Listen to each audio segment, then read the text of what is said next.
तो अहमद रज़ा हमने पानी लिया है यहाँ पे, और हमारे पास एक एल्यूमिनियम फॉइल है, और हमारे पास 5 नट्स है वहाँ पे, ठीक है। तो वो नट्स को वो एल्यूमिनियम फॉइल में रखो, 5 को रखो सेंटर में, और अभी वो एल्यूमिनियम फॉइल को लेके पूरा हाथ में उसको सराउंड करके एक ऐसे बॉल जैसे बनाओ, पूरा ढकना चाहिए उसके अंदर वो। हाँ शाबाश, ठीक है। अभी दिखाओ बॉल सबको, ठीक है। अभी वो बॉल को ये पानी के अंदर डाल दो, ठीक है। तो हमें दिख रहा है कि वो उसके अंदर गया, पूरा डूब गया। तो हमने ये देखा कि अहमद रज़ा ने एल्यूमिनियम का फॉइल लिया, उसमें 5 नट डाले, 5 डाले बराबर, और उससे एक पूरा लपेट कर एक गोला जैसे बना दिया, और जैसे वो गोला पानी में डाला वो पूरा नीचे जाके सिंक हो गया है, ठीक है। तो ग्रेविटेशनल फोर्स ने उसे नीचे पुल किया और वो नीचे गया पूरा, ठीक है। तो फर्स्ट वी हैव अफजल स्क्रू। तो पहले नट्स डालते हैं,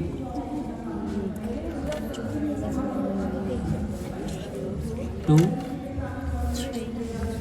3, 4, 5, 6,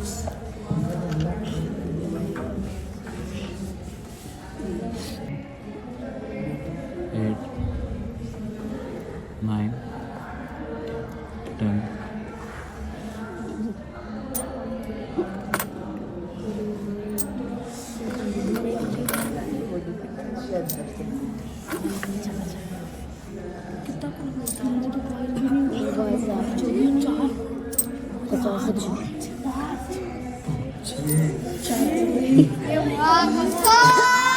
क्या है?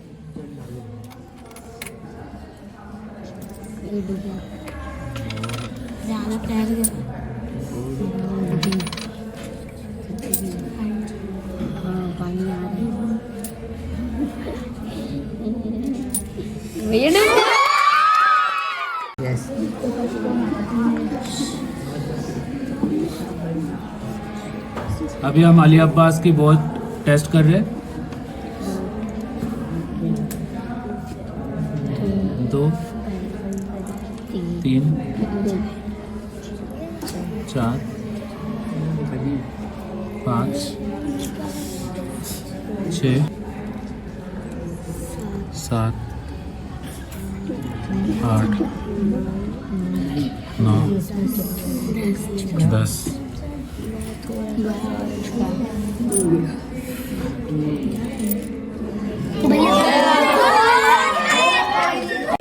ठीक है, हम अभी तनिष्का की बोर्ड देखते हैं।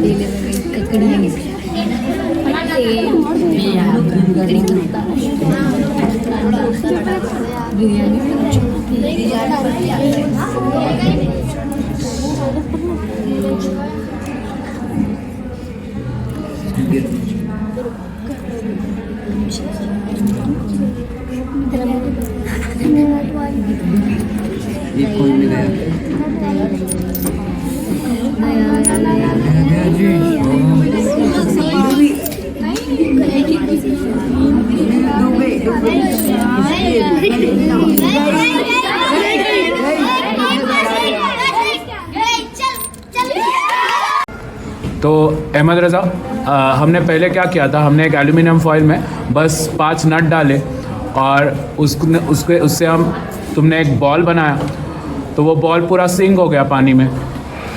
और अभी हमने अलग अलग ग्रुप्स ने बोट्स बनाई, और हमने देखा कि वो बोट 10 नट्स और उससे ज़्यादा काफ़ी कॉइन्स भी उसके ऊपर रह पाए, और फिर भी वो सिंक नहीं हुई। तो एल्यूमिनियम फॉइल उतना ही था जितना पहले था, उतना ही एल्यूमिनियम फॉइल था। तो फ़र्क क्या था उसके शेप में, ठीक है। तो शेप बदलने के वजह से इतना कैसे फ़र्क पड़ सकता है कि जो एल्यूमिनियम फॉइल पहले 5 नट से ही सिंक हो रहा था, अभी वो 10 नट्स और ज़्यादा कॉइन्स भी झेल पा रहा है। तो ऐसे how come the same aluminium foil is able to take up so much load? So उसका आंसर बॉयंट फोर्स में है। तो कल हमने बॉयंट फोर्स की बात की थी और हमने देखा था कि बॉयंट फोर्स फ्लूइड के डेंसिटी पे डिपेंड करता है। तो हमने देखा कि सॉल्ट वाटर में ज़्यादा बॉयंट फोर्स रहता है और प्लेन वाटर में कम बॉयंट फोर्स रहता है। सो वन थिंग दैट, तो हमने देखा कि बॉयंट फोर्स फ्लूइड के डेंसिटी पे डिपेंड करता है, तो वो एक चीज़ है। कल हमने देखा कि और एक चीज़ है जिसके ऊपर बॉयंट फोर्स डिपेंड करता है, तो वो आज हम सीखें। वो है बॉडी का वॉल्यूम।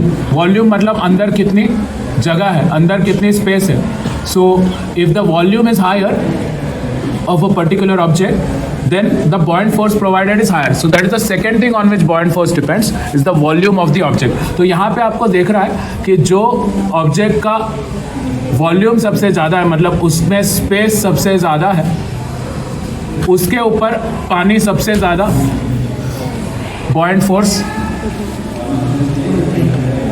लगाता है। तो upward buoyant force was the highest for this particular boat that Afzal's group made, and that is because its volume is the highest.